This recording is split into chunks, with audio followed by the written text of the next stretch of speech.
दोस्तों आज इस वीडियो में हम चर्चा करने वाले हैं केंद्रीय सिविल सेवा राष्ट्रीय पेंशन प्रणाली का कार्यान्वयन नियम वर्ष 2021। जी हां दोस्तों, इसके संबंध में department of pension and pensioners welfare के द्वारा 30 मार्च 2021 को एक गजट नोटिफिकेशन जारी किया था और यहां पर आपको बताना चाहेंगे कि लगभग 17 साल बीत जाने के बाद में केंद्र सरकार के द्वारा अब यहां पर केंद्रीय कर्मचारियों के लिए एनपीएस स्कीम को किस तरीके से लागू किया जाएगा, तो इसके इम्प्लीमेंटेशन के संबंध में रूल्स यहां पर जारी किए गए हैं।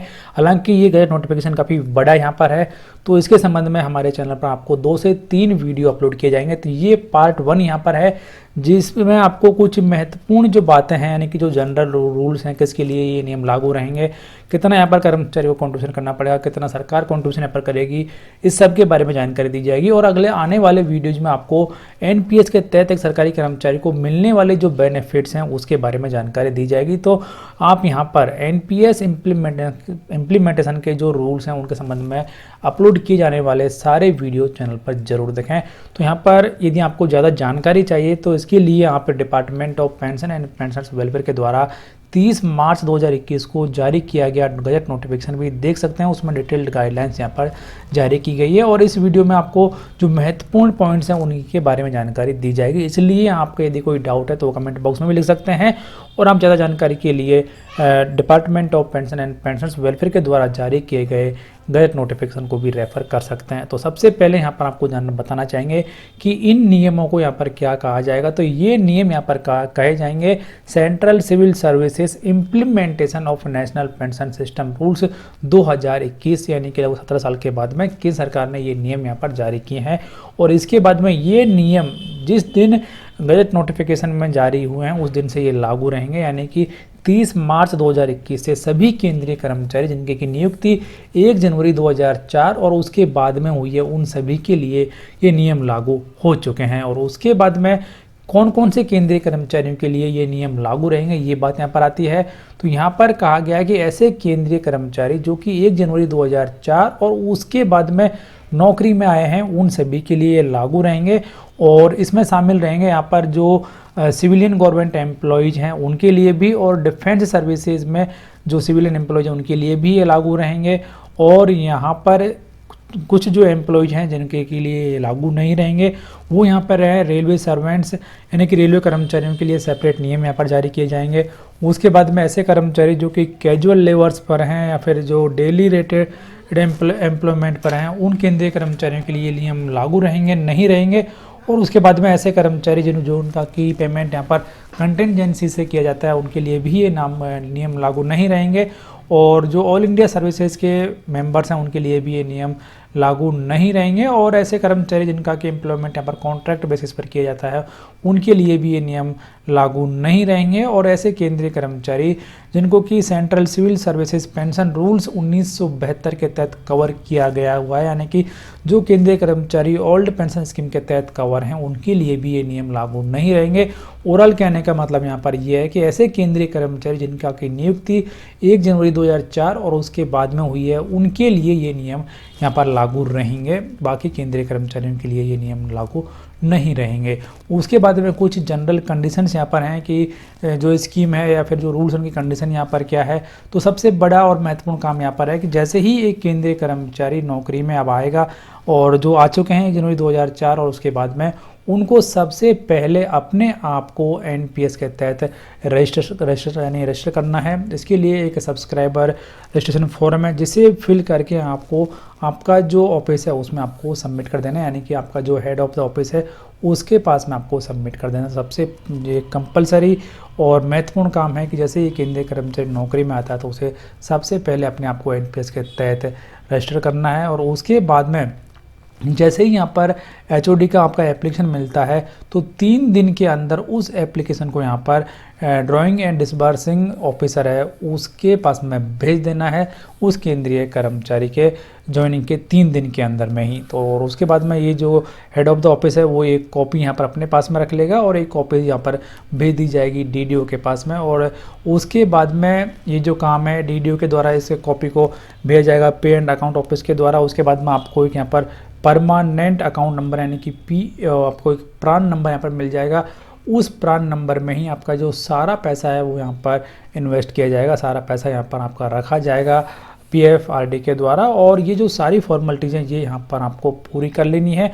और यदि किसी वजह से सरकारी कर्मचारी की पहले महीने की सैलरी जब आती है और उस टाइम तक उस केंद्रीय कर्मचारी को प्रान नंबर यानी कि जो प्रान कार्ड है वो नहीं मिलता है, तो उस सरकारी कर्मचारी की सैलरी से NPS का जो पैसा है वो काट लिया जाएगा और काटने के बाद में ही उस सरकारी कर्मचारी को पैसे का भुगतान यानी कि सैलरी का पेमेंट यहाँ पर किया जाएगा। तो ये कुछ जनरल कंडीशन यहाँ पर है कि जैसे ही सबसे पहले सरकारी कर्मचारी को अपने आप को NPS के तहत रजिस्टर करना है, अपना प्रान नंबर लेना है और उसके बाद में सारा जो काम है वो यहाँ पर शुरू कर दिया जाएगा।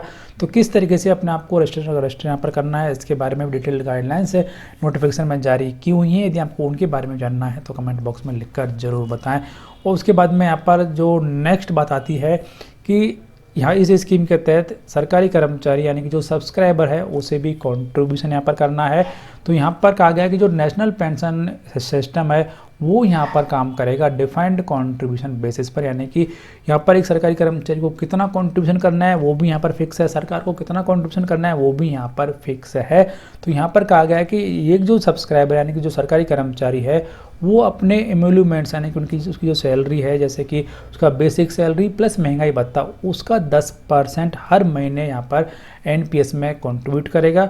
और उसके बाद में जो कंट्रीब्यूशन है उसे नेक्स्ट हायर रुपीज़ में राउंड ऑफ कर दिया जाएगा। मान लो यदि वो पॉइंट्स में आता है तो उसे नेक्स्ट हायर रुपीज़ में कन्वर्ट कर दिया जाएगा और जो कंट्रीब्यूशन यहाँ पर आता है उसे NPS खाते में जमा कर दिया जाएगा। और यदि एक सरकारी कर्मचारी अपनी ड्यूटी से एब्सेंस है तो उस पीरियड का कंट्रीब्यूशन किसी भी प्रकार से नहीं किया जाएगा। यदि सरकारी कर्मचारी को यहाँ पर लीव सैलरी नहीं मिली है, तो यदि सरकारी कर्मचारी को लीव सैलरी मिलती है तो उस कंडीशन में सरकारी कर्मचारी को कंट्रीब्यूशन यहाँ पर करना होगा। लेकिन और फिर यहाँ पर बात आती है कि यदि किसी सरकारी कर्मचारी को एरियर्स ऑफ सैलरी मिलता है, यानी कि सैलरी का एरियर यहाँ पर मिलता है, तो उस एरियर से भी NPS का कंट्रीब्यूशन यहाँ पर रिकवर किया जाएगा। और जिस मंथ में रिकवरी यहाँ पर की जाती है उस मंथ के हिसाब से ही उस सरकारी कर्मचारी के खाते में पैसा यहाँ पर जमा कर दिया जाएगा।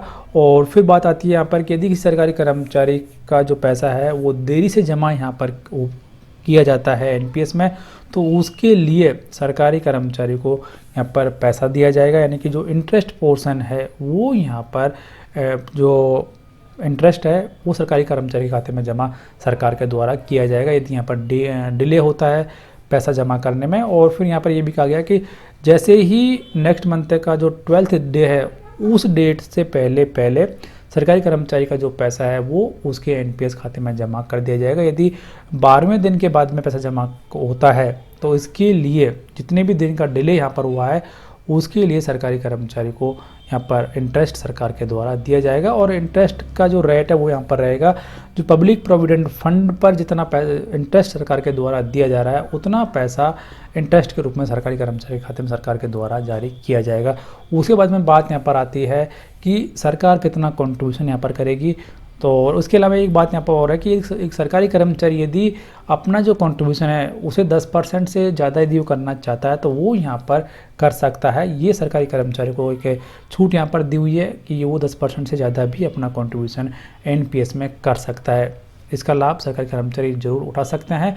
और इसके बाद में बात आती है यहाँ पर सरकार के कंट्रीब्यूशन की, तो यहाँ पर कहा गया है कि जो केंद्र सरकार है वो भी यहाँ पर सरकारी कर्मचारी के जो इम्यूलमेंट्स हैं, जैसे कि उसका बेसिक सैलरी और DA, उसका 14% यानी कि 14% हर महीने सरकारी कर्मचारी के खाते में जमा करेगी। तो ये यहाँ पर जो सरकार का जो कंट्रीब्यूशन है वो भी जमा वो किया जाएगा। और इसे यदि पॉइंट्स में पैसा आता है कंट्रीब्यूशन यहाँ पर तो उसे नेक्स्ट हायर रुपीज़ में कन्वर्ट कर दिया जाएगा। लेकिन ये जो कंट्रीब्यूशन की रेट है 10% सरकारी कर्मचारी का और 14% केंद्र सरकार का, ये यहाँ पर समय समय पर चेंज भी किया जा सकता है, क्योंकि इसमें साफ कहा गया नोटिफिकेशन में कि यदि कुछ यहाँ पर प्रॉब्लम आती है और सरकार इसे टाइम टू टाइम चेंज भी यहाँ पर कर सकती है। फिर बात आती है यहाँ पर कि यदि जो इंडिविजुअल का पैसा है कंट्रीब्यूशन है यदि उसको क्रेडिट करने में यदि डिले यहाँ पर होता है तो उसके लिए सरकारी कर्मचारी को प्रोविडेंट फंड पर मिलने वाला जो इंटरेस्ट रेट है उसके हिसाब से उस डिले पीरियड के लिए उस सरकारी कर्मचारी को इंटरेस्ट यहाँ पर दिया जाएगा। तो ये कुछ जनरल रूल्स यहाँ पर हैं NPS इम्प्लीमेंटेशन रूल्स 2021 के बारे में, जो उनका कि जानना हर एक सरकारी कर्मचारी के लिए महत्वपूर्ण है। और इसके बाद में जो अगला आने वाला वीडियो यहाँ पर है उसमें सरकारी कर्मचारी को एनपीएस के तहत मिलने वाले जो बेनिफिट्स हैं उनके बारे में आपको बताया जाएगा कि सरकारी कर्मचारी रिटायरमेंट ले लेता है, यदि उसकी मृत्यु हो जाती है, यदि आप वो वीआरएस यहाँ पर ले लेता है तो किस तरीके से सरकारी कर्मचारी को फ़ायदे हैं, यानी कि जो बेनिफिट्स हैं एनपीएस के तहत वो मिलने वाले हैं और उसके लिए सरकारी कर्मचारी को क्या क्या करना पड़ेगा। तो आगे आने वाले वीडियोज़ यहाँ पर जरूर देखें। फिलहाल इस वीडियो में इतना ही। इस वीडियो को लाइक करें, शेयर करें आपके दोस्तों के साथ में, और चैनल सब्सक्राइब नहीं किया चैनल को सब्सक्राइब कर लें, बेल आइकन प्रेस कर दें, ऑल नोटिफिकेशन ऑन कर दें हर एक यूजफुल वीडियो सबसे पहले देखने के लिए।